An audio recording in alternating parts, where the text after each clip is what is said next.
My name is Sam. I am the author of Malignant Self Love, Narcissism Revisited. Puella Eternus, the eternal adolescent, the sempiternal Peter Pan. It is a phenomenon often associated with pathological narcissism, this refusal to grow up. People who won't grow up strike others as self-centered and aloof, petulant and brattish, haughty and demanding, in short, as childish and infantile. The narcissist is a partial adult. He seeks to avoid adulthood. Infantilization is the discrepancy between one's advanced chronological age and one's retarded behavior, cognition, and emotional development. And this is the narcissist's staple, his favorite art form. Some narcissists even use a childish tone of voice on certain occasions, or adopt a toddler's body language. But most narcissists resort to more subtle means. They reject or avoid adult chores and functions. They refrain from acquiring adult skills, such as driving, or an adult's formal education. These narcissists evade adult responsibilities towards others, including and especially towards the nearest and dearest. They hold no steady jobs. They never get married. They raise no family. They cultivate no roots. They are deadbeat fathers. They maintain no real friendships or meaningful relationships. This way, they avoid entering the realm of adulthood, the adult world. Many a narcissist remains attached to his or her family of origin. By clinging to his parents, the narcissist continues to act in the role of a child. He thus avoids the need to make adult decisions and potentially painful choices. He transfers all adult chores and responsibilities from laundry to babysitting to his parents, to his siblings, to his spouse, to other relatives. Such a narcissist feels unshackled, a free spirit, ready to take on the world. In other words, omnipotent or powerful, and omniscient or knowing.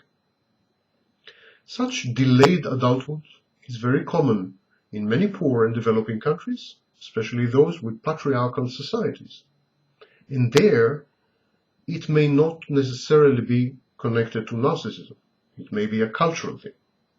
But in Western society, this delayed adulthood and pathological narcissism go hand in hand. Some narcissists act as surrogate caregivers to their siblings or parents. And in this way, the narcissist displaces his adulthood into a fuzzier and less demanding territory. The social expectations from a husband and a father are clear-cut. Not so from a substitute, mock, or ersatz parent.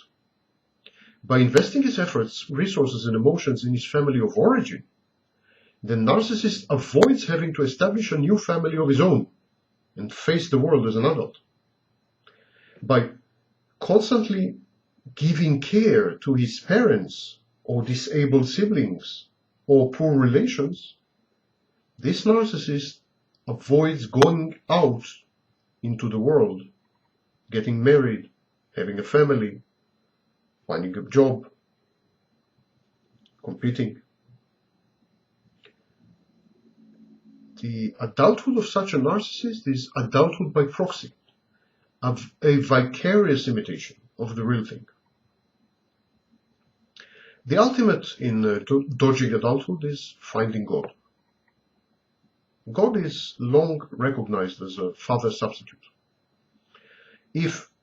When the narcissist commits himself to God or to some other higher cause, he allows the doctrine and the social institutions that enforce this doctrine to make decisions for him, and thus relieve him of responsibility. He succumbs, the narcissist, to the parental power of the collective, and surrenders his personal autonomy. In other words, he is a child once more. Hence the allure of faith and the lure of dogmas such as nationalism or communism. They provide substitute adulthood, replacement adulthood. The narcissist can relegate, farm out, outsource his adult chores and responsibilities to someone or something else. God, the church, the army, the nation, the police force. But why does the narcissist refuse to grow up? Why does he postpone the inevitable and regards adulthood as a painful experience to be avoided at a great cost to personal growth and self-realization? Why this fear? Because remaining essentially a toddler caters to all his narcissistic needs and defenses and nicely tallies with a narcissist's inner psychodynamic landscape. Let me explain. Pathological narcissism is an infantile defense against abuse and trauma, usually occurring in early childhood or early adolescence. Thus, narcissism is inextricably intertwined with the abused child's or adolescent's emotional makeup, cognitive deficits, and worldview. To say narcissist is to say thwarted, tortured child. It is important to remember that overweening, smothering, spoiling, overvaluing, doting, and idolizing the child, they're all forms of parental abuse. There is nothing more narcissistically gratifying than the admiration and adulation garnered by precocious child prodigies.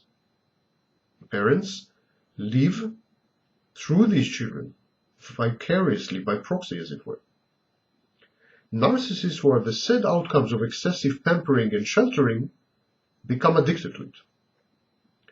And by refusing to grow up, they try to preserve and maintain their status as a child who is entitled to further pampering, sheltering, spoiling. In a paper published in Quadrant in 1980 entitled Puer Aeternus, the Narcissistic Relation to the Self, Jeffrey Satinover, a Jungian analyst, offers these astute observations.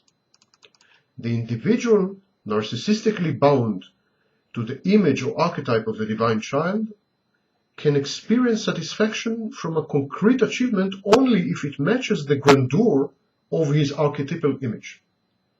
It must have the qualities, this achievement must have the qualities of greatness, absolute uniqueness, of being the best and prodigiously precocious.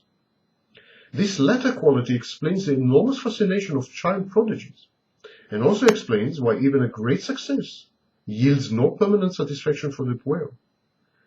Being an adult, no accomplishment is precocious, unless he stays artificially young or equates his accomplishments with those of old age. The simple truth is that children get away with narcissistic traits and behaviors, while adults don't. Narcissists know that. They envy children. They hate them. They try to emulate them and thus compete with them for scarce narcissistic supply. Children are forgiven for feeling grandiose and self-important. They are even encouraged to develop such emotions as part of building up their self-esteem. Kids frequently exaggerate with impunity their accomplishments, their talents, their skills, their contacts, their personality traits. And that's exactly the kind of conduct that narcissists are criticized for and chastised for. So the narcissist says to himself, if I remain a child, I can indulge in these behaviors, perpetuate my misconduct, and not be punished for it. As part of a normal and healthy development trajectory, young children are as obsessed as narcissists are with fantasies of unlimited success, fame, fearsome power, or omnipotence, and unequaled brilliance. Adolescents are expected to be preoccupied with bodily beauty or sexual performance, as is the adult somatic narcissist. Adolescents are also expected to be preoccupied with ideal, everlasting, all-conquering love or passion. What is normal in the first 16 years of life is labeled a pathology later on. Children are firmly convinced that they are unique, And being special can only be understood by, should only be treated by, or associated with other special or unique or high status people. In time, through the process of socialization, young adults learn the benefits of collaboration and acknowledge the innate value of each and every person. Narcissists never do. Their socialization process is defective. They remain fixated in this earlier stage. Preteens and teenagers require excessive admiration, adulation, attention, and affirmation. It is a transient phase that gives place to the self-regulation of one's sense of inner worth. Narcissists, however, remain dependent on others for their self-esteem and self-confidence. They are fragile and fragmented and disorganized, and thus very susceptible to criticism, even if it is merely implied or imagined.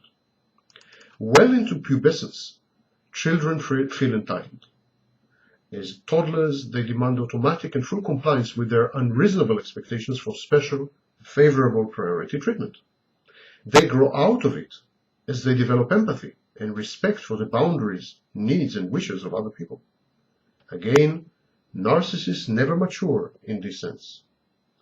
Children, like adult narcissists, are interpersonally exploitative. In other words, they use others to achieve their own ends. During the formative years, 0 to 6, children are devoid of empathy. They are unable to identify with, acknowledge, or accept the feelings, needs, preferences, priorities, and choices of others, and in this sense, they are narcissists. Both adult narcissists and young children are envious of others, sometimes seek to hurt or destroy the causes of their frustration. Both types of people, children and narcissists, behave arrogantly and haughtily, feel superior, omnipotent, omniscient, invincible, immune, above the law, and omnipresent. This is called magical thinking. Both narcissists and children rage when frustrated, when contradicted, challenged, or confronted. The narcissist seeks to legitimize his childlike conduct and his infantile mental world by actually remaining a child, by refusing to mature and to grow up, by avoiding the hallmarks of adulthood, and by forcing others to accept him as the puer aeternos, the eternal youth, a worry-free, unbounded Peter Pan. If I remain a child, the narcissist says to himself, and if others accept me as a child, I could indulge myself in childish behaviors and be accepted and not punished, exactly as I am, unchanged forever, a Dorian Gray.